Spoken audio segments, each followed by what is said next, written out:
नाज़रीन ते अहम ख़बर अवां सां शेयर करे आहियूं। सूबाई वज़ीर शर्जील इनाम मेमण पीपुल्स बस सर्विस जो हिकु वधीक रूट जो ऐलान करे छॾियो।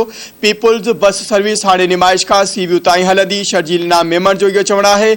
शहरियुनि लाइ निमाइश खां सीवियू ताईं बस सर्विस शुरू कई वई आहे। सूबाई वज़ीर शर्जील इनाम मेमण जो चवणु हो त पीपुल्स बस सर्विस जूं बसूं निमाइश खां सदर, atrium mall, Metropole, Marriott hotel खां तीन तलवार ऐं सीवियू ताईं हलंदियूं। ख़बर अवां सां शेयर करे आहियूं। हिकु भेरो ॿीहर अहम ख़बर आहे, अवां सां शेयर कंदा हलूं। सूबाई वज़ीर शर्जील इनाम मेमण पीपुल्स सर्विस जे हिकु वधीक रूट जो ऐलान करे छॾियो आहे। पीपुल्स बस सर्विस हाणे निमाइश खां सीवियू ताईं हलंदी। शहरियुनि लाइ निमाइश खां सीवियू ताईं बस शुरू कई वई आहे। सूबाई वज़ीर शर्जील इनाम मेमण जो इहो चवणु हो त पीपुल्स बस सर्विस जूं बसूं निमाइश खां सदर, atrium mall, Metropole, Marriott hotel खां तीन तलवार ऐं सीवियू ताईं हलंदियूं।